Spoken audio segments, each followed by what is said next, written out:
할렐루야. 예배 자리에 오신 여러분 주님의 이름으로 환영하고 축복합니다. 함께 예배하는 우리 모든 심령 가운데 참 좋으신 우리 주님의 크고 놀라우신 은혜와 평강이 가득 흘러넘치기를 주님의 이름으로 간절히 소망합니다. 여러분 기도해 주시고 함께 마음 모으셔서 또 지난 주일 또 미국의 동부 비전 트립을 은혜 가운데 잘 마치고 돌아왔습니다. 몇 장의 사진을 통해서 여러분들에게 설명드리고자 하는데요. 네, 미국의 국회의사당입니다. 좀 그 뒷면인데요. 지금 공사하고 있어서 약간 넘겨주세요. 네. 이곳은 워싱턴 DC에 있는 자연사 박물관인데요. 박물관이 살아있다 2를 여기서 찍었어요. 네, 넘겨주세요. 백악관입니다. 뉴스나 신문에서 이렇게 보면 저기 뒷마당 잔디밭에서 대통령이 나와서 이렇게 기자회견하고 기자들이 쫙 앉아서 같이 질문하고 뭐 이런 고장소입니다. 네, 제퍼슨 대통령 기념관에도 같이 갔다 왔고요. 또 넘겨주세요. 한국 전쟁 기념관 관이라기보다는 그런 추모하는 장소입니다. 또 이번에 저기 문재인 대통령이 한번 갔다 왔었죠. 그러면서 저희들에게 좀 많이 유명해졌고 작년에는 이제 그 일환으로 또 돌아가신 분들, 실종되신 분들, 다치신 분들 이렇게 이름을 또 새겨놓는 비석도 새롭게 쫙 깔려 있습니다. 네, 여기는 링컨 기념관입니다. 그리고 또 넘겨주세요. 네, 링컨 기념관 맞은편에서 바로 이렇게 볼 수 있는 오벨리스크인데 워싱턴 DC에서 굉장히 유명한 오벨리스크입니다. 네, 또 넘겨주세요. 나이아가라 폭포도 방문했습니다. 뒤에가 폭포. 네, 넘겨주세요. 토론토의 그 시청 앞에서 같이 사진도 찍었고요. 네, 여기가 토론토 대학입니다. 또 넘겨주세요. 네, 우리 그 복된 교회에 2002년까지 계셨던 98년부터 2002년 정도까지 계셨던 청년부를 담당하셨던 손명수 목사님이신데 지금 캐나다에서 목회하고 계셔서 저희가 같이 또 만나 뵙고 귀한 환대와 대접을 또 받았습니다. 네, 덕분에 한국 음식도 또 이렇게 먹어보게 되었고요. 장석훈 목사님이라고 이렇게 뒤를 이어서 우리 손명수 목사님의 뒤를 이어서 청년부를 담당하시다가 같이 이제 손명수 목사님께서 캐나다 가자 해가지고 캐나다로 오셔서 지금 담임 목회하고 계시는 벌링턴에서 이글스필드 교회의 담임 목사님이신 장성훈 목사님 교회에 방문해서 또 귀한 이야기들을 많이 또 듣게 되었습니다. 네, 나야가라 날씨 좋았을 때 찍었던 사진입니다. 네, 넘겨주세요. 여기는 어디죠? 알바니인가요? 네, 뉴욕에 주청사가 있는 알바니입니다. 넘겨주세요. 네, 매일매일 하루 일과를 마치고 함께 모여가지고 말씀도 나누고 기도도 하고 느낀 점들을 같이 나누는 시간들을 가졌습니다. 네, 퀸시 마켓이라고 보스턴에 있는데요. 그 랍스터하고 크램 차우더가 굉장히 유명한데 네, 한번 또 방문해 보았습니다. 하버드 대학입니다. 저기 동상 앞에 보면은 약간 이렇게 색깔이 달라요.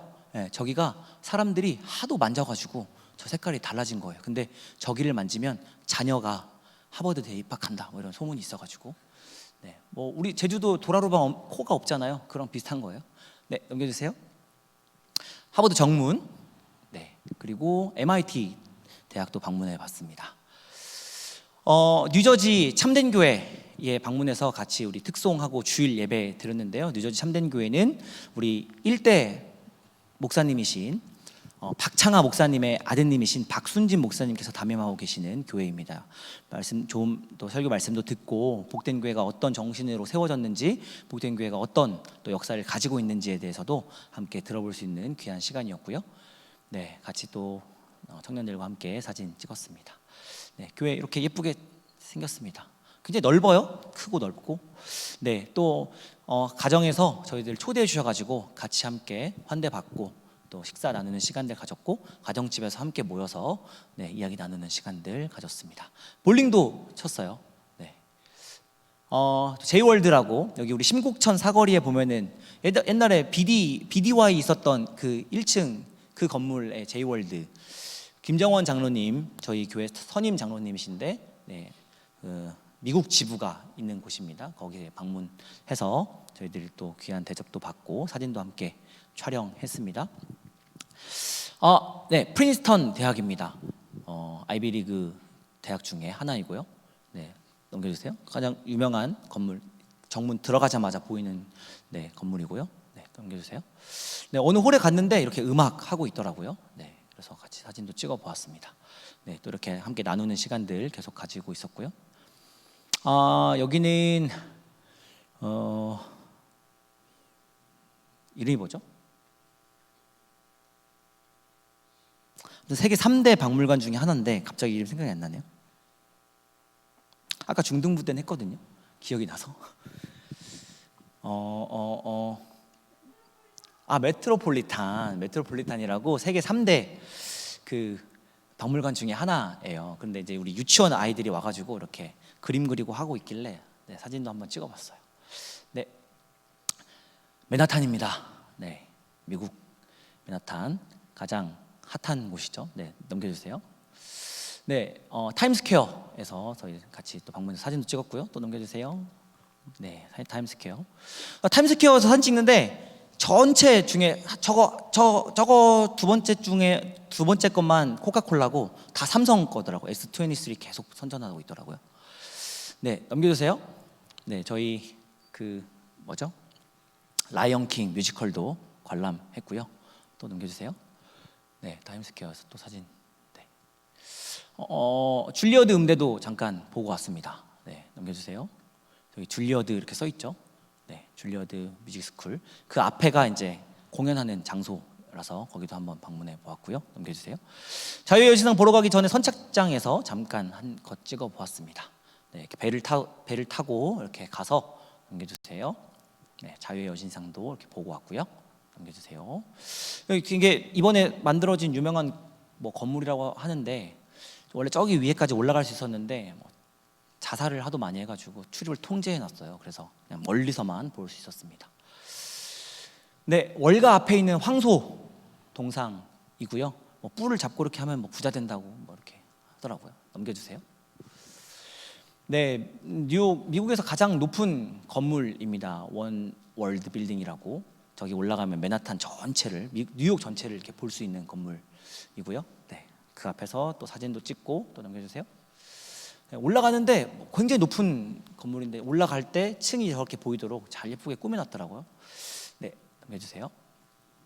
네, 브루클린 다리 건너가고 있는 모습이고요. 네, 또 월마트라고 우리나라의 이마트 같은 느낌인데 코스트코 같은 크기인데 훨씬 큰 마트입니다. 네, 넘겨주세요. 네, 돌아오는 길에 비행기 한번 사진 찍어봤습니다. 네, 기도해 주시고 또 함께 마음 모아셔서 잘 마치고 돌아왔습니다. 다음에 또 기회가 있을 때 여러분들도 함께 같이 참여하셔서 또 귀한 또 비전의 자리에 또 함께 할 수 있으면 참 좋겠습니다. 말씀 나누겠습니다. 안식일에 이삭 한 주먹이라는 제목을 가지고 함께 말씀을 나누려고 하는데요. 오늘 말씀에는 무척이나 도전적인 구절이 나옵니다. 그것은 바로 오늘 우리가 함께 읽었던 27절의 말씀 중에 이 말씀입니다. 안식일은 사람을 위해 있는 것이지 사람이 안식일을 위해 있는 것이 아니다 라고 하는 말씀이죠. 이 구절은 굉장히 놀랍고 또 굉장한 말씀입니다. 게다가 이 예수님께서는 지금 이 말씀을 바리새인들 귀에 들어가라고 노골적으로 말씀하고 계시는 것 같아서 더 놀랍게 들려집니다. 맥락을 살펴보면 지금 이 길을 가면서 이삭을 자르던 제자들을 보고 바리새인들이 지금 꼬투리를 잡고 있는 거예요. 그러자 예수님께서 바로 직격탄을 지금 날리고 계신 것이죠. 이날은 안식일이었습니다. 근데 안식일이었는데 쉬는 날이었죠. 근데 쉬는 게 그냥 쉬는 게 아니라 아무것도 하면 안 됐습니다. 이 사람들이 생각하는 그 노동의 기준이 있었는데 몇 걸음 걸어가면 안 되고 밥도 지면 안 되고 불도 켜면 안 됐고 일 자체를 하면 안 되는 거였어요. 그런데 그 안식일에 제자들이 장로들의 전통을 거스르는 행동을 하게 됩니다. 제자들이 왜 이삭을 잘랐을까요? 이 본문이 다른 복음서에도 나오는데 다른 복음서 말씀에 보니까 그냥 배고파서였어요. 배가 고파서 그냥 이삭을 잘라 먹었다라는 것입니다. 그것뿐입니다. 제자들은 배가 고파서 이삭을 잘라 먹었고 바리새인들은 그것을 문제 삼았고 예수님은 자기 제자들이 욕먹는 게 싫었을 것이 분명합니다. 그렇다면 예수님은 과연 그냥 그저 이 말씀을 단순히 꼬투리 잡는 사람들을 향하여서 면박 주기 위하여서 하셨던 말씀이었을까요? 오늘 복음서 본문의 이 단락의 앞뒤 맥락을 살펴보면 예수님께서 왜 이런 말씀을 하셨는지에 대해서 우리가 그 의도를 한번 파악해 볼 수 있을 것 같습니다. 마가복음 1장부터 빠르게 한번 쭉 정리해 보면요, 세례받고 시험 받으신 예수님이 제자들을 부르시고 함께 전도 여행을 떠납니다.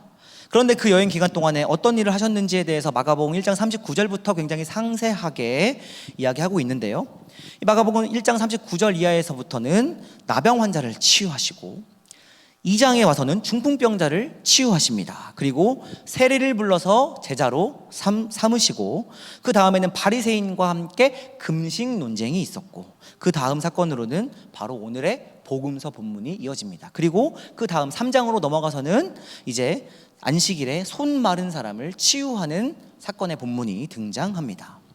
이 사건들을 유심히 우리가 함께 살펴보면 서로 다른 주제들을 다 나열해 놓은 것 같지만 이 모든 이 사건들이 하나로 꿰어지는, 이 사건들을 하나로 관통하게 되는 큰 주제가 한 가지가 있는데 그것은 바로 사회에 만연한 오래된 관습과 또 금기에 도전하시는 예수님의 모습을 그리고 있다라고 하는 것입니다. 다시 한번 살펴볼까요? 전도여행 첫 번째 사건이 나병 환자 치유 사건입니다. 유대인의 통념상 나병 환자는 하늘이 내린 벌이었습니다. 하나님께서 주신 벌이었어요. 하나님의 저주를 받은 자, 그 사람이 나병 환자입니다. 만지게 되면 부정타게 되니 동네에서 내쫓아야 될 사람이었습니다. 그리고 중풍병자 이야기는 또 어떤가요? 중풍병자를 치유하는 대목에서 예수님께서는 이렇게 말씀하십니다. 내 몸이 치료되었다, 이렇게 하면 좋은데 어떻게 말씀하시냐면 내 죄가 사함받았다, 네 모든 죄가 사하였다, 이렇게 예수님께서 말씀하십니다.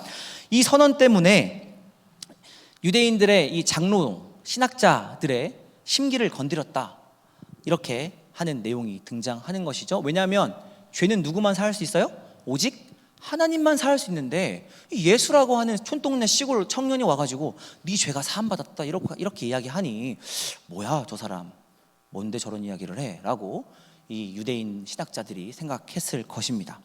세리를 제자로 부른 것은 또 어떻습니까? 시대 분위기상 세리는 매국노였죠. 이스라엘의 세금을 걷어가지고 누구한테 바치는 사람들이었어요? 로마에 바치는 사람들이었어요. 우리나라로 따지면 이완용 같은 사람이었습니다. 민족의 배신자로 낙인 찍힌 부류였습니다. 이렇게 배신자로 낙인 찍힌 사람을 예수님께서는 지금 제자로 초청하고 계신 것입니다. 이것도 참 놀라운 일입니다. 마가복음 2장 18절부터 나오는 금식 논쟁은 어떻습니까? 여기서는 요한의 제자들도 갑자기 끼어듭니다. 하나님의 뜻을 구하는 사람이라면 금식해야 되지 않겠습니까? 지금 이렇게 이야기하고 있는 것이죠. 이 문제로 또 한바탕 홍역을 치룹니다. 그 다음 이야기가 바로 오늘 본문의 이야기입니다. 바로 안식일에 배고픈 제자들이 밀 이삭을 잘라 먹었다 하는 이야기죠. 그리고 마가복음 3장으로 넘어가서도 이제 여전히 안식일에 아무것도 해서는 안 되는 그 안식일에 병자를 치유하는 이야기가 등장하는데 그것마저도 바리새인들의 속을 뒤집어 놓는 내용 사건입니다. 모두 제각각 다른 사건처럼 보이지만 말씀드렸던 것처럼 전체 맥락을 우리가 함께 고려하여 보았을 때에 예수님은 오래된 관습과 금기를 어떻게 다루어야 할지에 대해서 우리에게 지금 말씀해 주고 계시는 내용이라고 할 수 있습니다.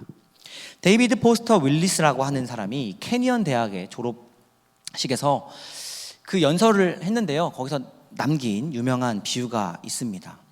어린 두 물고기가 이렇게 헤엄을 치다가 나이든 노인 물고기를 만났다고 합니다. 나이든 물고기가 안녕 얘들아 거기 물이 좀 어때? 이렇게 물어봤는데 이 짧은 만남 뒤에 어린 물고기들은 말없이 헤엄치다가 한 친구를 바라보면서 근데 도대체 물이라는 게 뭐야? 이렇게 물어봤다는 거예요. 여러분, 어린 물고기는 어디서 살죠? 물에서 살아요. 그렇죠? 물에서 숨쉬고 물에서 살아가고 물에서 모든 활동들을 다 합니다. 그런데 우리가 그 어린 물고기처럼 먹고 마시고 숨쉬고 살아가는 이 세상이 어떤 세상인지 전혀 묻지도 않고 살아가는데 익숙한 모습이 과연 이것이 이 어린 물고기의 모습이 과연 우리의 모습과 닮지 않았나 하는 것이죠. 내가 헤엄치는 세상의 물을 매 순간 마시면서 살기 때문에, 그러나 우리는 그 영향을 당연히 받을 수밖에 없다라고 하는 사실입니다. 여러분, 무의식 중에라도 우리의 영혼을 사로잡는 것이 무엇인지, 내 삶의 주변에 가득한 것이 무엇인지, 나를 둘러싸고 있는 게 무엇인지, 그리고 내가 지금 하고 있는 일이 무엇인지, 그리고 나와 관계하고 있는 사람들이 누구인지, 그리고 내 귀에 박히는 소식들은 과연 어떤 소식들인지, 어떤 소리가 나한테 자주 들리는지, 그리고 내 입에서는 어떤 말들이 계속 지금 흘러나오고 있는지, 그리고 내 감정은 지금 어떤지, 내가 맺고 있는 열매들은 어떤 것들인지를 진지하게 돌아보고 질문해야 한다는 것입니다. 여러분, 18세기에 이 계몽기의 격언 가운데 사페레 아우데라고 하는 말이 있습니다. 칸트의 좌우명으로도 잘 유명하게 알려진 말인데요, 이 말은 어떤 뜻이냐면 알기 위해 용감해져라 라는 뜻입니다. 알기 위해 용감해져라. 우리 생각과 지혜를 사용하여 질문하는 삶을 살라고 하는 것이지요. 하나님께서는 사람을 하나님의 형상대로 창조하셨고, 그리고 우리에게 생각하고 판단할 수 있는 이성의 자유와 또 지혜를 허락하여 주셨습니다. 그리고 우리는 하나님께서 우리에게 허락하여 주신 이 선물을 올바로 잘 활용해야 할 책임이 우리에게는 있습니다. 구습에 용감히 도전하고 질문하는 삶, 이것이 오늘 본문 말씀이 우리에게 깨우치는 말씀입니다. 오늘 본문에서 예수님께서는 이 안식일에 대해서 용감히 도전하시고 질문하고 계신 모습이 등장합니다. 당시 아무도 의심하지 않았던 이 안식일의 본질, 이것이 무엇인가 하는 것을 다시 한번 되묻고 있는 것이죠. 여러분, 안식일은 어떤 날입니까? 안식일은 기본적으로 쉬는 날입니다. 다 쉬는 날이 아니라 어떤 사람들이 쉬는 날이에요? 땀 흘려 일한 사람들이 쉬는 날입니다. 누가 땀 흘려서 일합니까? 고대 사회에서는 계층이 있었어요. 주인과 종이 있었다는 거죠. 여러분, 주인이 땀을 흘립니까? 주인은 그냥 시키기만 하고 자기 시간을 보내죠. 종과 노예 그리고 가축들이 땀 흘려 일합니다. 근데 이들은 사회적으로 봤을 때 약자에 속합니다. 실제로 성경에 기록된 안식일법은 이처럼 사회적 약자 그룹을 위한 일종의 약자 보호법이다, 이렇게 이야기할 수 있습니다. 그런데 지금 예수님과 제자들을 올가매는 안식일법은 그 반대가 되어버렸습니다. 제자들이, 여러분, 왜 밀 이삭을 훔쳐 먹었다고요? 왜 잘라서 먹었다고요? 배가 고파서요. 가난하고 배고픈 사람들을 보호해야 할 이 안식일법이 오히려 가난하고 배고픈 사람들을 배신하고 있는 것이죠.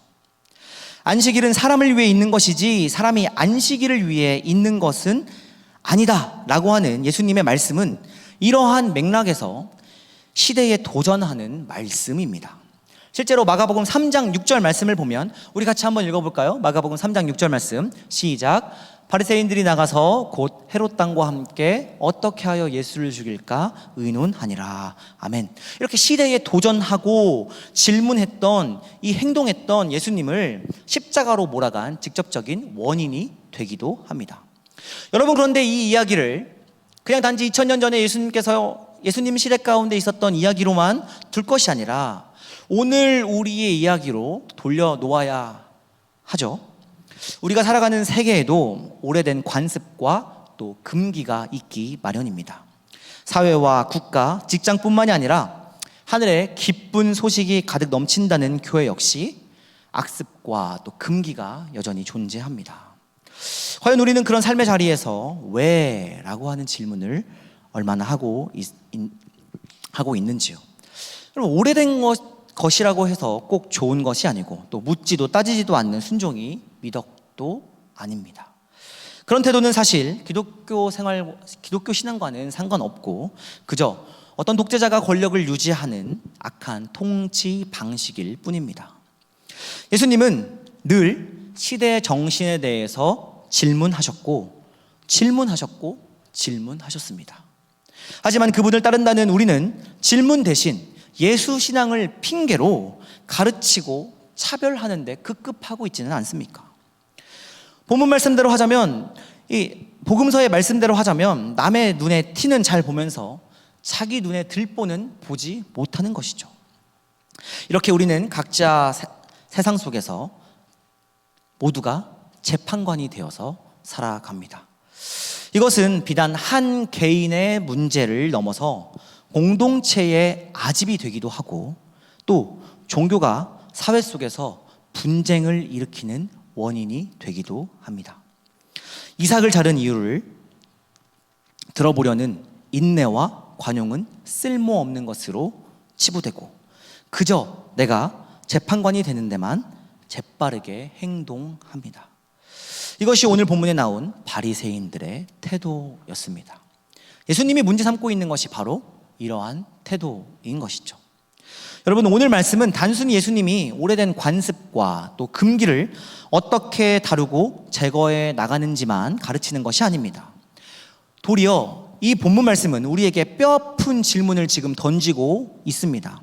그래, 그러면 너희는 어떠니? 국가, 사회, 정치, 문화, 신앙, 교회 할 것 없이 한번 곰곰이 둘러보면서 진지하게 고민해 보라는 것입니다. 그러다 보면 어떤 관습은 분명히 정의롭지 못하고 형평성이 없는 것들도 있고 또 어떤 것은 악습인데도 불구하고 다람쥐 쳇바퀴처럼 고수하고 있는 것도 발견하게 될 것입니다. 교회도 역시 돌아보아야 하겠죠. 전통이라는 이름으로, 교리라는 이름으로, 또 교단법이라는 이름으로 공동체를 배신하고 또 악하고 상한 사람들에게 등을 돌리고 또 그런 사람들을 차별하고 또 돌려보내고 있는 것은 아닌지 오늘 본문 말씀은 우리에게 지금 질문하고 있습니다. 혹시 우리도 바리새인과 서기관들처럼 내용과 본질에는 관심이 없고 법과 전통이라는 껍데기에만 집중하고 있는 것은 아닐까요? 여러분, 본문 말씀에서 우리가 한번 한 가지 더 생각해 볼까요? 제자들이 밀밭을 관통해 나갑니다. 그런데 지금 배가 너무너무 고파요. 그래서 거기에 있는 이삭을 좀 잘라서 먹으면서 허기를 채웁니다. 여기서 여러분 뭐가 잘못되었을까요? 곰곰이 생각해 보면 별일 아닌 것 같지만 어떻게 보면 좀 문제가 있는 것 같기도 합니다. 왜요? 내 것이 아닌 것에 손을 대었기 때문이죠. 남의 땅에 있는 곡물을 허락 없이 그렇게 하는 것은 어떻게 보면 지금 법으로는 절도에 해당한다고 생각할 수도 있습니다. 타인의 재산에 손해를 입힌 것이니 당연히 죄가 되겠죠. 근데 여러분, 배고파서 땅에 떨어진 이삭 조금 주워 먹었다고 해서 그것이 그리 큰 죄 같아 보이지는 않습니다. 여러분, 한번 입장 바꿔서 생각해 볼까요? 동전 한 푼도 없는 낯선 사람이 여러분들이 운영하고 꾸려나가는 밭이 있다고 했을 때 거기에 들어와서 그런 행동을 하고 있어요. 그러면 여러분 어떻게 반응하시겠습니까? 너무 배가 고픈 나머지 정말 너무 배가 고파서 누구에게 알리거나 적선을 구할 틈도 없이 그렇게 했다라고 한다면 여러분 어떻게 반응하시겠습니까? 어떻게 취할지는 각자 다를 겁니다. 그러나 분명한 것은 예수님은 이 일을 지금 남의 일로 밀치지 않았다라고 하는 것입니다. 여러분, 우리는 주위에 있는 약자들에 대해서 그렇게 예민하게 반응하지 않는 것 같아 보입니다. 저것은 내 밭에서 일어난 일도 아니고 또 내가 모르는 사람 이야기니 별 신경 쓰지 않아도 된다 이렇게 생각하고 그냥 넘어가는 일들이 참 많이 있습니다. 여러분, 우리 커피 참 좋아합니다. 그래서 하루에도 몇 잔씩 먹기도 하고 또 비싼 값을 주면서 또 커피를 사 마시기도 하죠. 그런데 커피를 생산하는 남미와 아프리카 그리고 동남아시아의 노동자들이 땀 흘린 만큼 공정한 임금을 받지 못하고 있다고 한다는 것 여러분 여러 매체들을 통하여서 이미 접하고 계실 것입니다. 이렇게 착취당하는 사람들과 커피 마시는 우리는 아무 상관이 없는 것일까요? 아프리카와 캄보디아 같은 가난한 나라 아이들이 공장 폐수나 오염 때문에 우물이 썩어 설사와 복통으로 죽어간다고 합니다. 그 아이들은 정말 우리랑 아무 상관이 없는 존재들일까요? 그냥 제약회사나 대기업들이 자기 회사의 이미지를 잘 이렇게 쇄신하기 위해서 벌어들인 수익으로 그 아이들에게 무료로 약을 제공해주고 후원하고 그렇게 하는 일은 그냥 그저 그런 대기업 회사들이나 NGO만 하는 일이야. 나랑 상관없어. 우리는 그렇게 쉽게 이야기할 수 있는 것일까요? 전쟁이 없는 평화, 모두가 함께 살아가는 세계를 추구하는 일은 정치인들만 하는 일일까요? 몇 해 전에 KTX에서 해고된 여승무원들의 뼈아픈 이야기들이 있었습니다. 위안부 할머니들의 이야기, 우리랑 상관없는 이야기일까요? 구직을 위해서 동분서주하고 있는 우리와 똑같은 모습을 하고 있는 이 세상의 많은 청년들, 정말 우리와 상관없는 이야기일까요? 경력 단절의 여성들의 이야기, 학원으로 뺑뺑이 돌고 있는 초등학생들과 중고등학생들의 이야기는 정말 우리와 상관없는 이야기일까요? 서로가 하나 되어 서로를 용납하며 어울려 사는 교회, 하나님 나라의 확장을 위해 힘쓰고 개교회를 지원하고 기도해주는 교단과 교회의 지도자들, 그리고 배움의 즐거움이 가득한 학교, 이것을 꿈꾸는 것은 우리랑 정말 상관없는 일일까요? 아니요. 우리가 정말 예수를 그리스도라고 고백하는 그리스도인이라고 한다면 이런 문제를 예민하게 받아들이고 항상 되물어야 합니다. 과연 이 세상 가운데, 이 시대 가운데 예수님께서 계신다면 과연 예수님은 어떻게 하셨을까? 오늘 본문에서 유심히 보아야 할 것이 한 가지 더 남아 있습니다. 여러분, 배고픈 제자들이 밀밭 한 귀퉁이에 이삭을 잘라먹은 것이 문제가 되었지만, 사실 그것이 오늘 우리의 법으로 보면 절도일 수 있겠지만, 유대인들이 그렇게도 중시 여기는 율법, 이 모세 오경에 보면 정반대의 이야기를 지금 하고 있다는 것을 우리가 알 수 있습니다. 모세 오경이라고 불리는 구약의 첫 5권 책, 창세기, 출애굽기, 레위기, 민수기, 신명기, 이 5권의 책은 유대인에게 있어서 가장 중요한 경전입니다. 토라라고 하는 가장 중요한 경전이죠. 그 중에서도 가장 중요한 핵심을 뽑으라면 레위기 19장입니다. 레위기 19장 2절 말씀을 우리 같이 한번 읽어보겠습니다. 레위기 19장 2절 시작. 너는 이스라엘 자손의 온 회중에게 말하여 이르라. 너희는 거룩하라. 이는 나 여호와 너희 하나님이 거룩함이니라. 아멘. 여러분, 하나님이 거룩하시니 너희도 거룩하라, 지금 분명하게 말씀하고 계시죠. 그런데 이런 거룩한 삶을 구체적으로 예시하는 구절이 레위기 19장의 9, 10절 이어지고 있는데 9절과 10절 말씀을 우리 같이 한번 읽어보도록 하겠습니다. 시작. 너희가 너희의 땅에서 곡식을 거둘 때에 너희 밭 모퉁이까지 다 거두지 말고 내 떨어진 이삭도 줍지 말며 내 포도원의 열매를 다 따지 말며 내 포도원에 떨어진 열매도 줍지 말고 가난한 사람과 거류민을 위하여 버려두라. 나는 너희의 하나님 여호와니라. 아멘. 여러분, 추수할 때에 밭 한 귀퉁이를 가난한 이들을 위해 남겨놓으라고 지금 분명하게 말씀하고 계시죠. 이 구절을 지금 배고픈 제자들에게 적용해 봅시다. 그러면 그들은 결코 지금 죄를 범한 것이 아니라는 사실이 명확해집니다. 성경은 언제나 일관되게 고아와 홀로 된 여인, 그리고 나그네라고 하는 가난하고 약한 자들을 위해 사는 것이 거룩한 삶이라고 우리에게 가르쳐주고 있습니다. 약한 자의 편이 되어주시는 하나님의 사랑은 성경 전체를 관통하는 가장 큰 주제입니다. 예수님은 안식일 계명도 바로 이러한 맥락에서 지금 풀어가고 계신 것이죠. 안식일은 쉼이 없는 사람, 가난하고 약하고 배고픈 사람에게 주신 하나님의 선물이라는 것입니다. 그것을 예수님께서는 이렇게 선언하고 계시는 것이죠. 우리가 함께 읽은 27절의 말씀처럼 안식일은 사람을 위해 있는 것이지 사람이 안식일을 위해 있는 것이 아니다 라고 말입니다. 주님은 이 말씀으로 세상에서 내몰린 가난하고 모든 약한 사람들에게 용기와 위로를 허락해 주십니다. 우리 주님께서는 세상에서 절뚝거리며 주저앉은 사람들을 일으켜 세우시고 배고픈 자를 변호하십니다. 그분은 자신의 당연한 권리를 행사하고 주장할 수 없는 이들을 대신하여 그들을 변호해 주십니다. 그들을 보호해 주시고 그들을 방어해 주십니다. 약자를 대신해서 강한 자들과 논쟁해 주십니다. 아무도 의심하지 않았던 금기를 향해서 질문하고 답을 구해 나가십니다. 이런 예수님의 모습은 내가 생각하는 신앙의 기준도 뿌리부터 다시 한번 질문하라 라고 하는 요구로 이어집니다.